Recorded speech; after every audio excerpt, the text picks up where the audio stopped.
Connor Weigman transferring in from Texas A&M to be the Houston Cougars starting quarterback.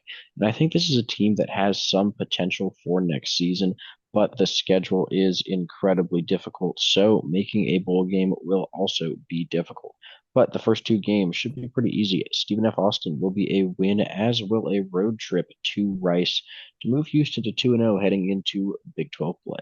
In a kickoff Big 12 play, they have a home game against Colorado. The Buffaloes still have Deion Sanders as their head coach, but have lost Shadur Sanders and Travis Hunter to the NFL, as well as a lot of other players on that roster from last season.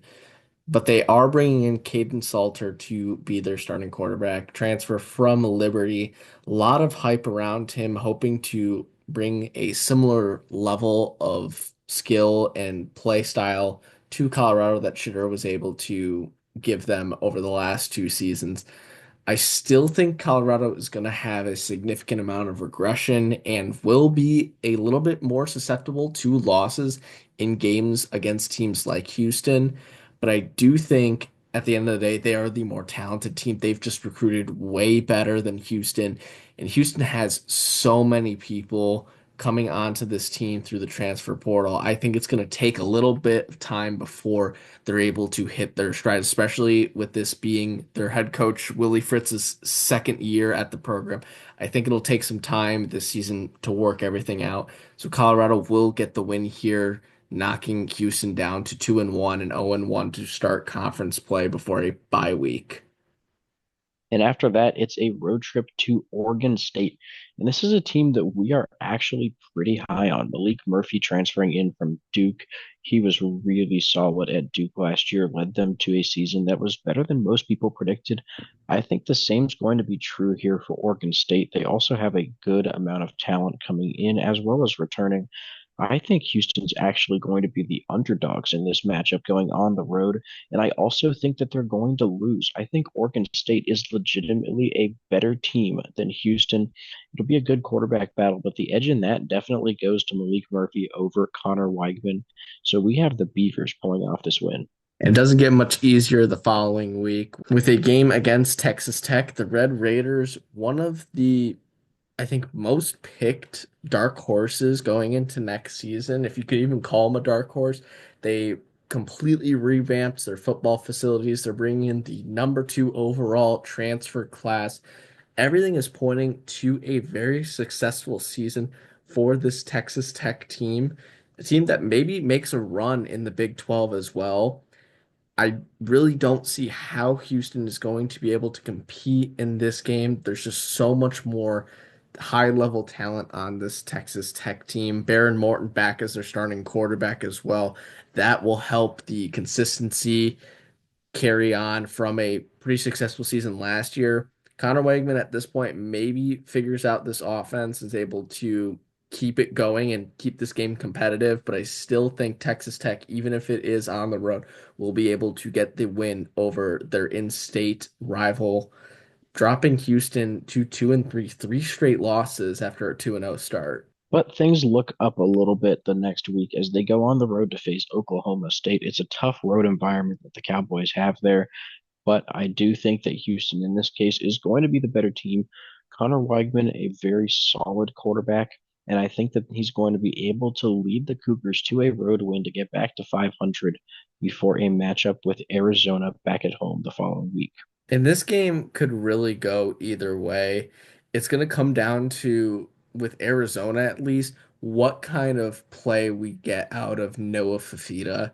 2 years ago, he was one of the better quarterbacks in the country. Last season, not as successful. Arizona was a pretty big disappointment. And now Fafita is losing his big target in Tetero McMillan. He is off to the NFL. He's got to spread the ball out a lot more, or he's going to have to lean on a younger guy who did not get as many reps last season.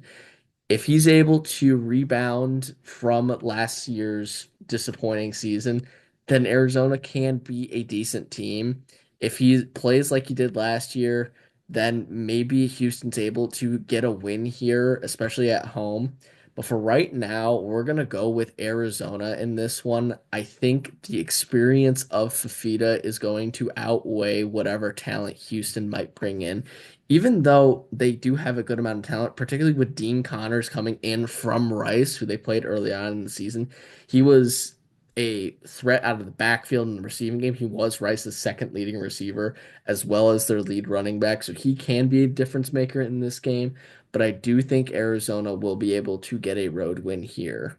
Then it's a road trip to Arizona State. Sam Levitt returning at quarterback, as well as the majority of the team, some of the most returning production in all of college football. And for a team that made the college football playoffs last season, that is scary for the rest of the Big 12. I think that Houston doesn't really have much of a chance at all in this one. Arizona State is a significantly better team. That Sam Levitt to Jordan Tyson connection is going to be ridiculous this season. And yeah, Arizona State just overall going to just blow Houston out of the water in this game.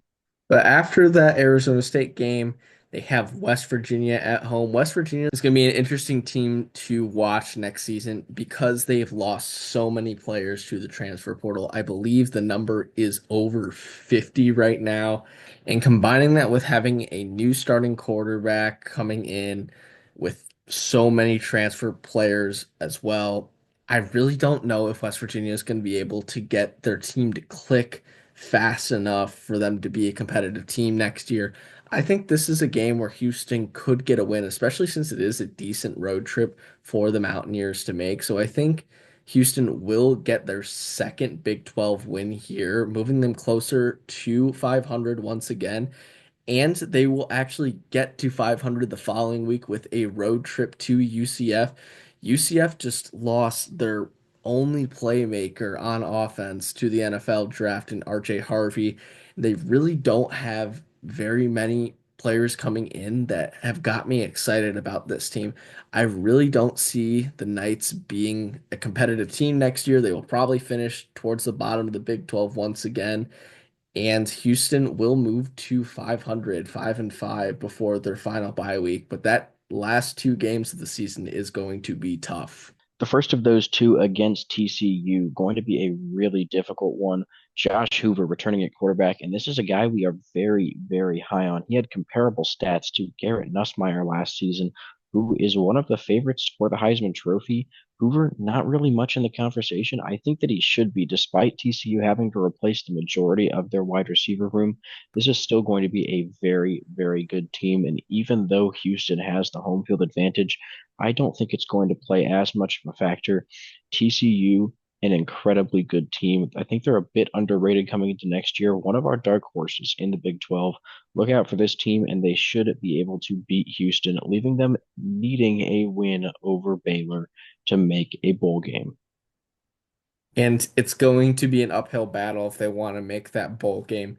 Baylor is bringing back so much returning production. Sawyer Robertson back as their starting quarterback. Their wide receiver room is basically intact from last season, and they're bringing back both of their starting running backs from last season, with that being Bryson Washington and Dawson Pendergrass, both incredibly young running backs as well, who are going to be here to stay for a while.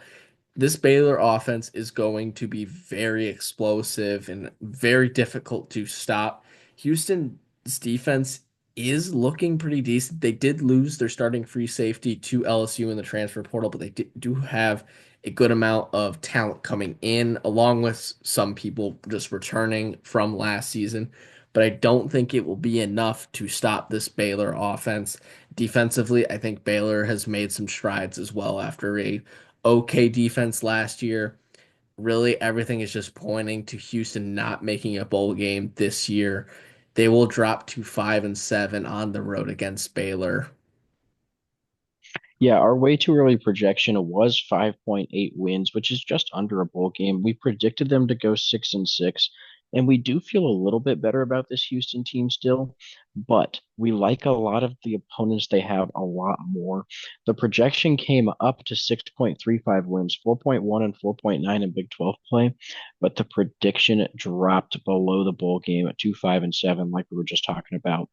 The floor for Houston is going to be 3-9, 2-7 in Big 12 play. There's a really good chance that this could all go wrong, especially if Connor Weigman doesn't pan out, kind of like he did at Texas A&M. There's a reason he had to transfer, and it's because the guy behind him was just better. The ceiling 7-5, though. There's a chance Houston can make a bowl game, but we just think it's a lot more likely they do end up just missing out. So thank you guys for watching. Please make sure to like and subscribe, and we'll see you in our next video.